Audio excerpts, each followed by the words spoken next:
It's me, Andrah. And I was just reading Galatians chapter 3, verse 19, where it says that the law of God was put into effect by angels through a mediator, right? All right, now I want you to kind of take that thought and let's just put a little push pin right there and just kind of hold it right there. I want to talk to you about law. Law, I have a degree in law. So I studied a little bit of every kind of law, and I've studied God's law. So I've studied both man's law and God's law. Law is a distribution of authority, okay? So why would authority need to be distributed? That's one thing I'd like for you to think about. Why would we need to distribute authority? We have a little term called jurisdiction. Let's kind of put a little push pin right there too. Because I want you to think about the correlation between distributing authority and jurisdiction. Okay? And just kind of push pin that too.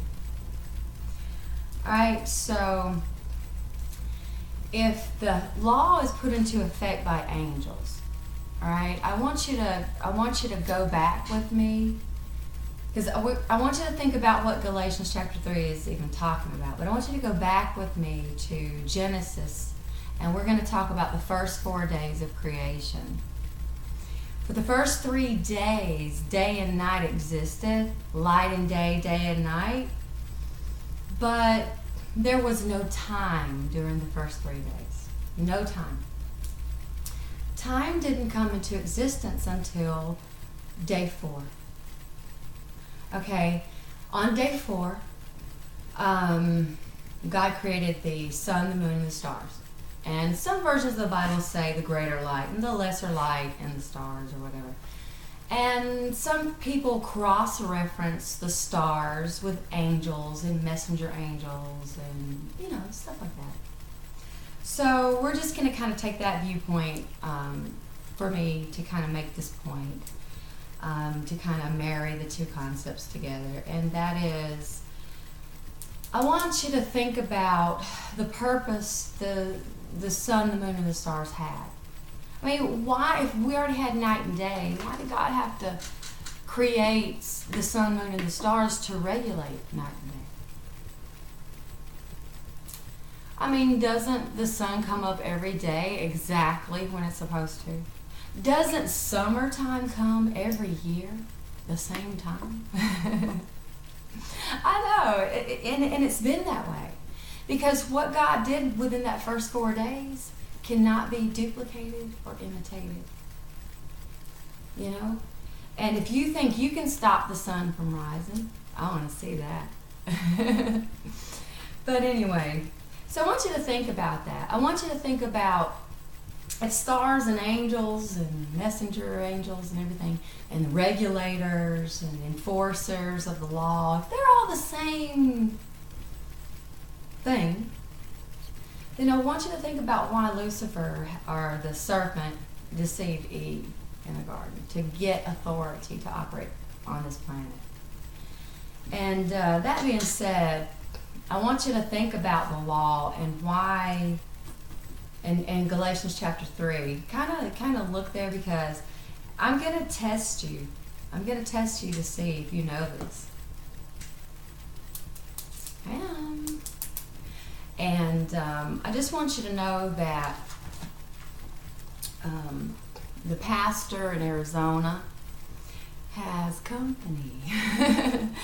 There are 2 other pastors, one in Sacramento, one in Texas, apparently taking sides with Pastor Anderson in Arizona. So the reports are that the media is making up lies about the pastors, and to try to discredit them. Gee, I wouldn't know how that felt, would I? And I just want you to know, guys, don't worry about anything I said in the other video. If that's true and they're doing that to you, then don't worry about playing by the rules, okay? If they're not playing by the rules, so don't you worry about playing by the rules, okay? Don't worry about it. I'm on your side.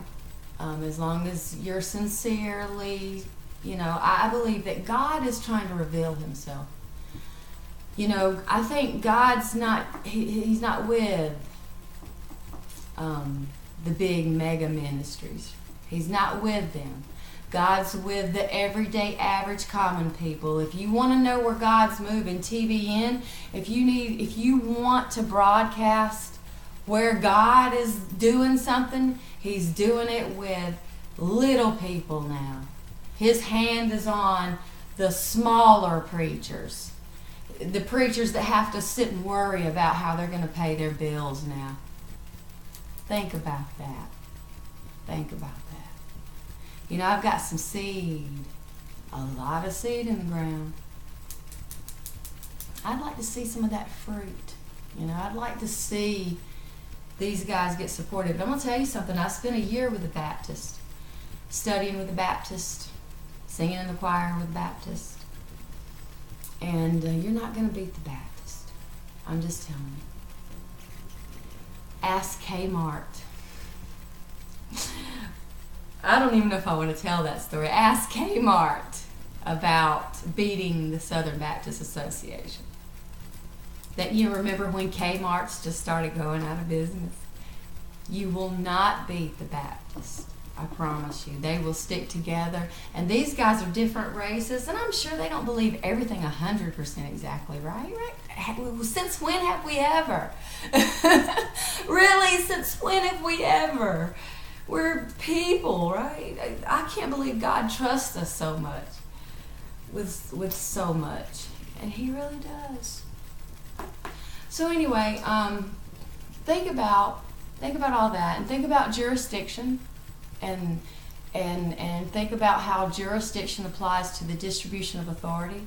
Because think about, they're over there boycotting the pastor, and I think one news report was something along the lines of his landlord wanting to evict him, and I don't think that's cool.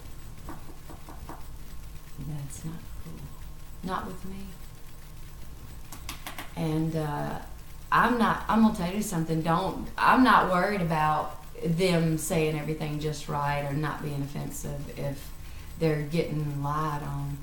And if they're not following the rules with their boycott and staying on their side of the road, I'm gonna tell you, if I walk up in that church and anybody gets in my face, I'm not too sanctified to give you a bloody lip. I'm just telling you the truth.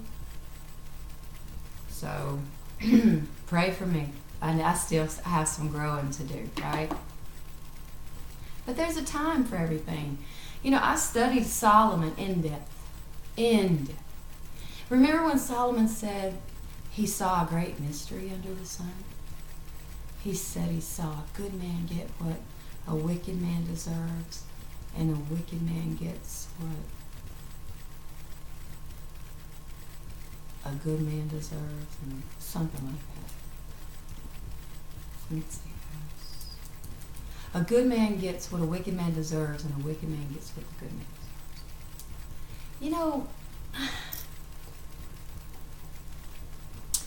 He was a musician. He was a prophet. This was King Solomon, the son of David. They also referred to Jesus as the son of David. And I just want to say that I honestly believe that when Solomon wrote that, he was prophesying about that day Jesus stood in front of his own people. And they had a choice to choose between siding with him or siding with Barabbas, because one person had to live and one person had to die.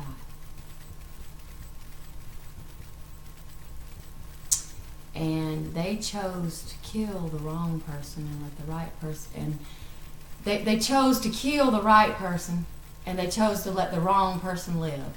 but yet the right person died that day. And it's all part of a master plan. So I want you to think about jurisdiction as it relates to the angels. And I want you to think about the four living creatures who stand on the four corners, the four breaths of God. And kind of just think about where we might be. If the stars are for us to regulate time, right, or to notice or to kind of discern where we are, you know, I think we need to kind of take a look at that. Take a look at that. But I'm Andrew Polanis, and I want to thank you for watching this broadcast. And I'm getting kind of tired, so I'm going to sign off for now. And I just want to let my brothers know that we're praying for you. We're standing with you. I'm going to pray and, you know, see what God tells me, you know, how much I can participate and what I can do and this and that. You know, you never know where I might pop up. I have been known to just show up in some of the darndest places, you know. But until then, you know, remember, Christ is above all, and all revolves around Him.